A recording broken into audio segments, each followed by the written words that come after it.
महाशिवरात्री दिवशी असं काय होणार हे माहीतच नव्हतं. काय झालं शेवटपर्यंत बघा सांगतो. मग काय केला व्लॉग चालू. आमचा डॉन काय सांगतोय बघा. डॉन भाऊ एवढी कसं काय बघते, काय विषय? अरे भाऊ मी 10वी पास होणार आहे, मन एवढं बघते माझ्या देवावर. मर्दा 9वी तर पास होतोस काय रे? 9वी पास होणार गॅरंटी मी. सकाळपासून पोरं बसल्यात. पण बसला आता तिसरं वावला, आता चौथं वावला. नुसतं थप्पी बघायच्या फुलाची केवढे. आता बारके पोरांनी पण माहित आहे कॅमेरा दिसले की 2 बोटं वर करायचे. 11वीचा रिझल्ट चांगला येऊन बसलाय.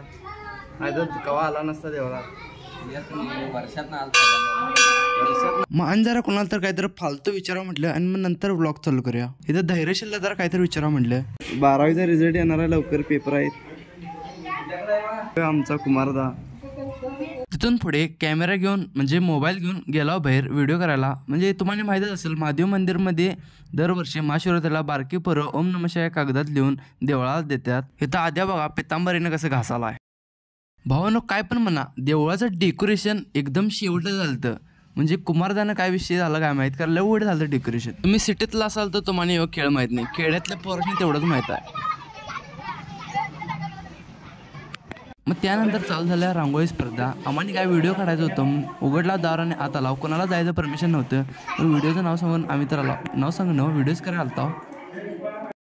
तर भावांनो आता आम्ही फुलांना आलता देवळासाठी. कुठं म्हटलं बसवांच्या रोडला. कोणाच्याच सांगत नाही, नाही तर तुम्ही जाऊन तोडीचीला फुलले. शाळेत व्हिडिओ पडलाय गावात. आता लवकरच तुम्ही या सरकारी नोकरी बघूनच ऐकतं या भावांनो. रोज 300 रुपये पगार. हे रस्ता बघा, KIDC वाले बोंबलं सगळं बाद करून गेल्यात. इथं वर असं जाळं होत्यात बघा. आणि हे बघा तुम्ही मगापासून वाट बघा तसा. ह्याच्यासाठी तुम्ही यूट्यूब व्हिडिओ पण बघालाय.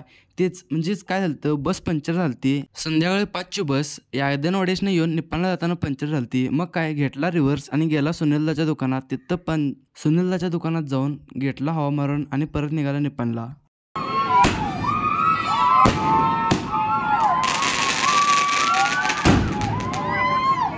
मग त्यानंतर रांगोळी स्पर्धेचा नंबर द्यालते. कुणाकुणाला ट्रॉफी गावली हे व्हिडिओमध्ये बघा तुम्ही. ह्यात सगळं मी टाकलेलं आहे. शेवटपर्यंत बघा भावांनो. इथंपर्यंत भेटला आहे तर सबस्क्राईब करायला लागते. आणि शेवटला पण मी चांगला व्हिडिओ ऐकला ते पण शेवटपर्यंत बघा तुम्ही. आणि सबस्क्राईब करा पहिला भावांनो आणि लाईक पण करा. आणि यूट्यूबचा व्हिडिओ भावांनो हे मोठ्या माणसांच्या बद्दल म्हणजे पंचांच्यापर्यंत त्यांना पोचवायचं आहे. तर ते कसं पोचवायचं ते तुम्ही नक्की कमेंटमध्ये सांगा. त्यांनी पण बघायला पाहिजेत की बाबा असं व्हिडिओ पण कोणतरी करते म्हणून. आणि भावांनो तुमची पण जरा मदत पाहिजे. भावांनो व्हिडिओ यूट्यूबचं तुम्ही शेअर करा मोठ्या माणसांच्यापर्यंत. म्हणजे यूट्यूब जर जास्तीत जास्त व्हिडिओ शेअर व्हायला पाहिजेत आणि जास्तीत जास्त लोक गावातली बघायला पाहिजेत. आणि तर मोठी माणसं म्हणजे नुसतं पंचच नव्हतं त्याने तर तुम्ही सेंड कराच. आणि मोठी माणसं म्हणजे वयानं मोठी माणसं त्यांना पण तुम्ही शेअर करा म्हणजे तिने पण बघू देत.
चमन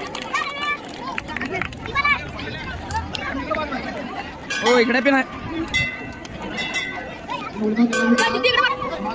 दीदी म्हटलं सबला